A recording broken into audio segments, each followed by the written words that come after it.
as we talk about these 5 tips, this is kind of like the bonus training for why the Strait Path system and why is it better than any real estate strategy out there. Next, I want to jump into this conversation of the 5 pitfalls in real estate you need to avoid. So this is like beyond the real estate book. This is like things I want to make sure that you really understand, because I've been able to save some people millions, and I even have people like Steve Diamond in my life that was over $1 million in debt. And he followed my game plan, and I got him every last penny out of debt so that he could start building his financial future for himself. So let's start with this nasty pitfall, which is why below the median? Okay, so if you read my book, one of the things that I talk about is don't buy real estate over the median. When I started developing my strategy, I had a buddy of mine that was doing these multi-million-dollar houses, and he would brag and he'd say, Kris, check out this $1 million house I just bought. I bought it for $1 million, it's worth $2 million. My net worth is over $1 million. But look at your granny system. You gotta buy like 20 houses to do what I can in one house. Well, the next year, the real estate market tanked. He lost his house, he lost everything. But guess what happened to my real estate? Check this out. Real estate does go up with time, but it has its moments. So it has these bubbles, and it also has these troughs.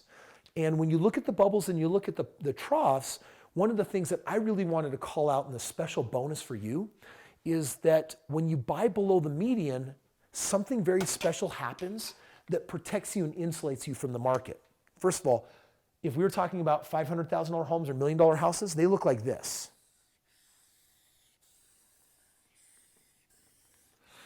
A home under the median, it vacillates much lower than a $1 million house. What that ultimately means is that people don't get this, but I want you to, because this will be huge. Because some of you will actually want to read my book and implement my system, and you'll say, but Kris, what about the big cities? I live in New York, or I live in, I live in San Francisco. Can I do this? And I say, yes, but in the suburbs. And they say, why? Because the market is going to tank every 15 to 20 years. And when it does, $1 million house becomes a $500,000 house. A $500,000 house becomes a $300,000 house. A $300,000 house becomes a $220,000 house. A $220,000 house becomes a $200,000 house. A $200,000 house becomes a $190,000 house. Did you see what just happened there? If you buy over the median ends up equating in today's dollars to, let's call it 225,000 or 260,000. Anytime you go over this, you've exposed yourself to additional levels of risk where the market will hammer you all that more. By staying underneath the median, what you're actually doing is allowing your real estate to grow more conservatively. And here's what more conservatively means. I can produce all day long, on average, somewhere around 20% ROI. Now, you know what that means? If you're doing 20% a year, what happens in 5 years? Everything doubles. What about 10 years? Everything quadruples. Now, that means that this isn't get rich quick, but you can still create financial freedom in 5 or 10 years. And so I buy below the median for one reason. It gives me a big margin of safety. Okay, the next pitfall. Why single family homes? Like, again, my buddy was buying these $1 million single family homes. You could buy other real estate. You could buy commercial that's worth so much more. But when people read my book, this is, again, one of the big questions that they ask me in interview. Why single family? Here's some of the rules. Remember, the Strait Path system is for beginners. And if it's for beginners, then what I want you to understand about single family real estate is that when you are buying a home and it is under the median, that means that the most people in your area want that property.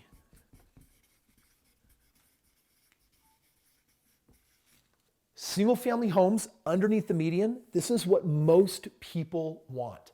So for example, if I had $1 million house, how many people want that compared to a $150,000 house? Well, $150,000 house below the median is where I'm going to have the largest group of people that are trying to buy the most expensive commodity in this country. Or if it's $1 million house, there's very, very, very, very few people. So single family homes underneath the median means that I want to move my real estate as consistently as possible. I want to put families in those homes. And then the second reason, profit. I'm working with think about it, the smallest of real estate commodities. Like the opposite would be a skyscraper. Not every person is looking for a skyscraper, but in America, for example, 69% of the country own their home. The rest of them are renting. Everyone needs a home. Everyone wants a home. It's part of the American dream. So I'm going to the smallest real estate commodity that everybody wants, and I can control with the right system a fantastic profit on it. So there's one last reason that for me is really most important, and it's the service component.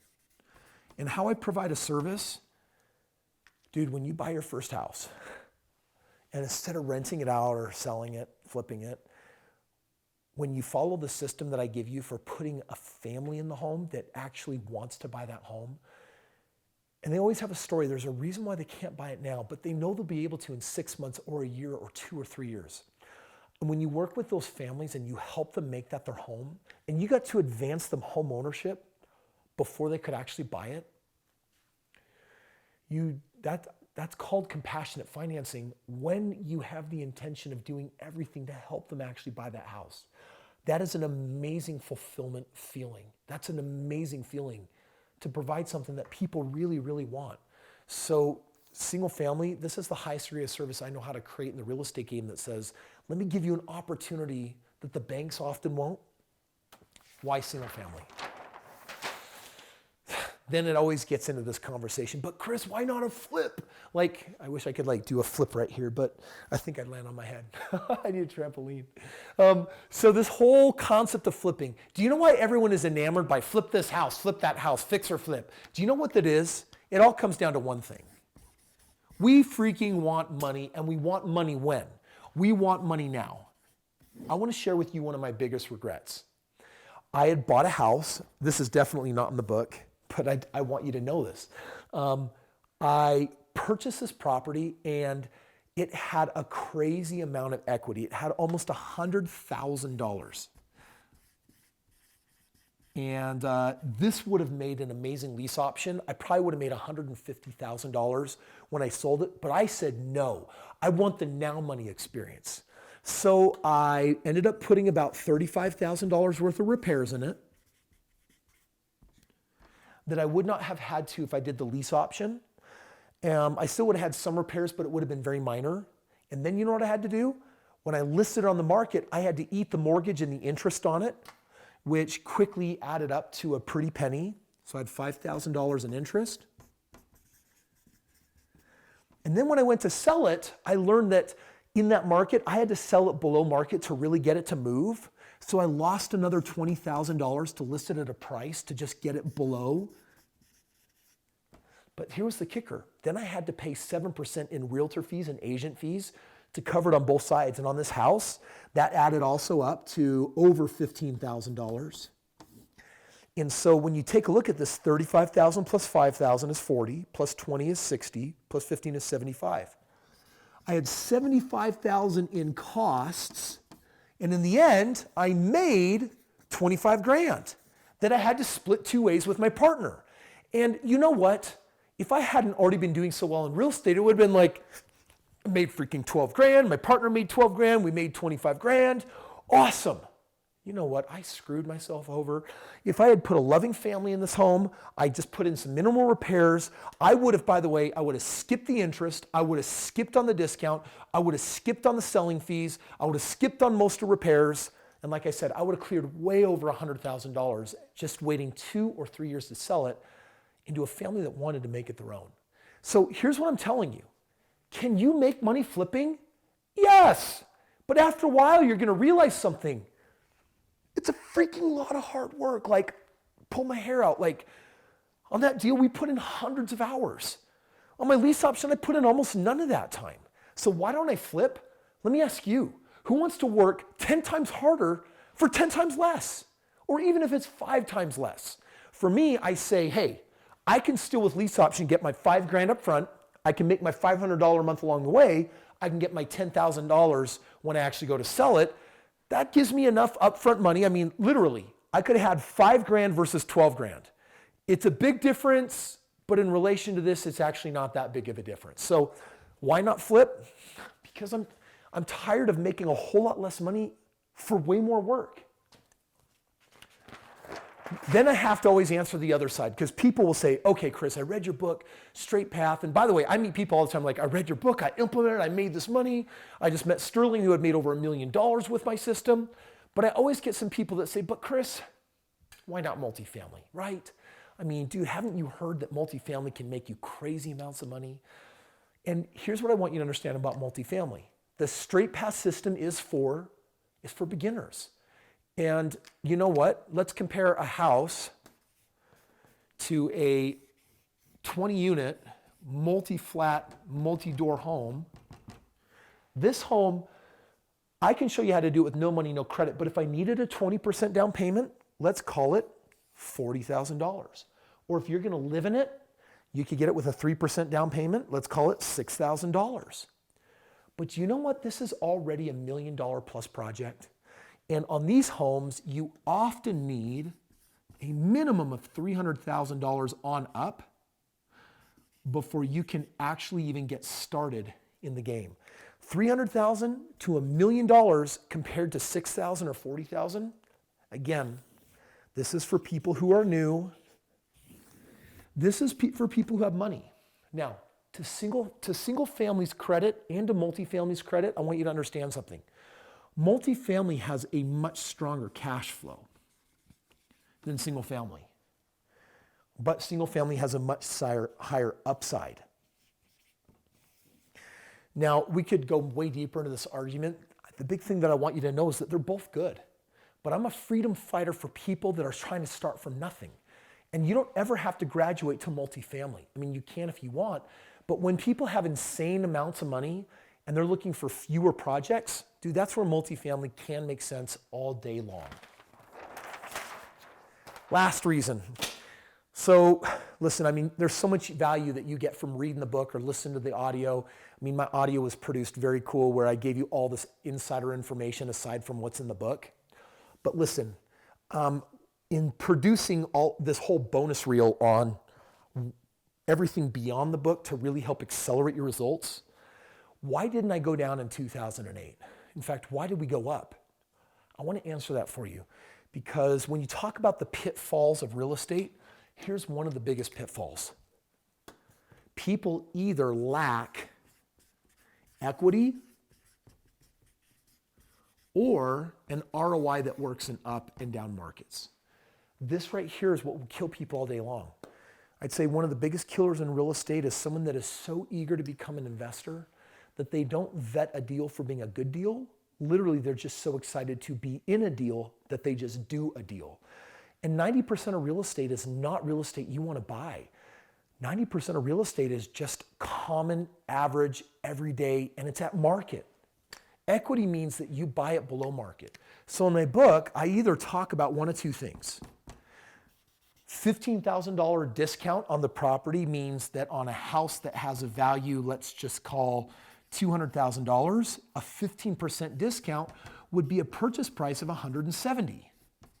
That's $30,000 of equity that can save your bacon. If the market goes down a little bit, you're still going to hold and rent, but you never have to actually sell at a loss. And this just means that when you are working on building profits, guess what this is? You're starting already $30,000 ahead of the game. That makes sense. The second rule is to have your equity, or on my ROI, I look for a 20% plus ROI, or return on investment, which means that not just the equity, but also the cash flow and how effective or efficient my expenses are, my vacancies, my tax benefits. Once I factor everything in, how am I really going to do? A strong ROI that is underneath the median that can work in up and down markets, or a home that has a good pile of equity. These are two indicators that I look for. And these are the two things that meant that when 2008 rolled around, it doesn't mean on some properties I didn't have to take some punches, because reality is I did. because I had bought some properties outside of my system as I was developing it and figuring it out. I made those mistakes for you so that you don't have to make those. That's why I wrote a book in the first place that said, learn from me. I had to aggregate all of this knowledge so that I could put this book together after I created this philosophy and tested it. But along the way, I did some things that weren't very smart. And most of what I did was smart when it was inside the system. So why didn't I go down 2008? Because I was following these couple of rules right here. Friends, listen, that is me sharing with you outside of the book, in my opinion, the 5 biggest tips for why the Strait Path system can build all that wealth for you. And also, please learn as much as you can from my trial and error, my mistakes that I have had on my pitfalls, trials and errors, and other investors that I learned from, so I didn't even have to take them myself, so that when you are really going out there to do real estate, you're equipped with the knowledge that it takes to go out there and crush it. Thank you so much for joining me in this program. And if you want to take the next step, if you want to get more aggressive and say, Kris, I'm really looking for a mentor, or I want to learn from you, Kris, I want to learn your 10X rules for real estate, then check out the link below, get a chance to talk to a member of my team, and let's talk about how we can get into implementation mode. Let's talk about how we can help you get in the game of real estate and not just learn, but do real estate.